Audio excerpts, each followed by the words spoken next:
ಲೈಫಲ್ಲಿ ನಾವು perfect timing ಆಗಿ ವೆಯ್ಟ್ ಮಾಡ್ತಾ ಇರ್ತೀವಿ. ಬಟ್ ನಿಜ ಹೇಳಬೇಕಂದ್ರೆ ಪರ್ಫೆಕ್ಟ್ ಟೈಮಿಂಗ್ ಅಂತ ಏನೂ ಇರಲ್ಲ. ನಾವು ಸ್ಟಾರ್ಟ್ ಮಾಡೋ ಟೈಮೇ perfect. Hi everyone, my name is ಪ್ರೀತಿ.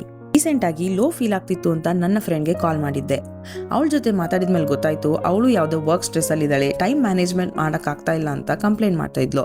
ಸ್ವಲ್ಪ ಹೊತ್ತು ಮಾತಾಡಿದ್ಮೇಲೆ ಯು ನೋ ವಾಟ್, ಫೋನ್ ಇಡಬೇಕಾದ್ರೆ ಅವಳು ಏನು ಹೇಳಿದ್ಲಂದರೆ, ಥ್ಯಾಂಕ್ ಯು ಫಾರ್ ಕಾಲಿಂಗ್, ನಿನ್ನ ಜೊತೆ ಮಾತಾಡಿ ನನಗೆ ಸ್ವಲ್ಪ ಬೆಟರ್ ಫೀಲ್ ಆಗ್ತಾ ಇದೆ ಅಂತ ಅಂದ್ಲು. ಅದನ್ನು ಕೇಳಿ ನನಗಂತೂ ತುಂಬ ಖುಷಿ ಆಯಿತು. ಅದರಿಂದ ನಂಗೆ ಒಂದು ಅರ್ಥ ಆಯಿತು, ಏನಂದರೆ ಕೆಲವೊಮ್ಮೆ ನಾವು ಬೇರೆಯವ್ರಿಗೆ ಸಪೋರ್ಟ್ ಮಾಡ್ತೀವಿ ಅನ್ಕೊತೀವಿ, ಆದರೆ ಆ ಪ್ರೊಸೆಸ್ಸಲ್ಲಿ ನಾವು ಕೂಡ ಸ್ವಲ್ಪ ಹೀಲ್ ಆಗ್ತೀವಿ. ಅವತ್ತು ಸಂಕಷ್ಟಿ ಆಗಿರೋದ್ರಿಂದ ಮನೆಯಲ್ಲಿ ಬೇಗ ಪೂಜೆ ಮಾಡಿ ಹಾಗೆ ನಾನು ರೆಡಿಯಾಗಿ ಹೋಗ್ತಾ ಇದ್ದೆ. ನಮ್ಮ ಮನೆ ಹತ್ರ ಇರೋ ಗಣಪತಿ ಟೆಂಪಲ್ ನನಗೆ ತುಂಬ ಇಷ್ಟ. ಅಲ್ಲಿರೋ ಗಣಪತಿ ಅಂತೂ ತುಂಬಾ ಕ್ಯೂಟ್ ಆಗಿದೆ. ನಮ್ಮಮ್ಮ ಯಾವಾಗಲೂ ಹೇಳ್ತಾರೆ, ನೀನು ಪ್ರಸಾದ ತಿನ್ನಕ್ಕೆ ಹೋಗ್ತೀವಿ ಅಥವಾ ದೇವ್ರನ್ನ ನೋಡೋಕೆ ಹೋಗ್ತೀವಿ ಅಂತ. ಎರಡೂ ಅಲ್ವಾ. ಪ್ರಸಾದ ಎಷ್ಟು ಸಿಂಪಲ್ ಇದ್ರೂ ಅದು ಕೊಡೋ ಪೀಸ್ ಮಾತ್ರ ತುಂಬ ಸ್ಪೆಷಲ್. ಮತ್ತೆ ಇನ್ನೊಂದು ವಿಡಿಯೋದಲ್ಲಿ ಸಿಗ್ತೀನಿ. Thank you for watching.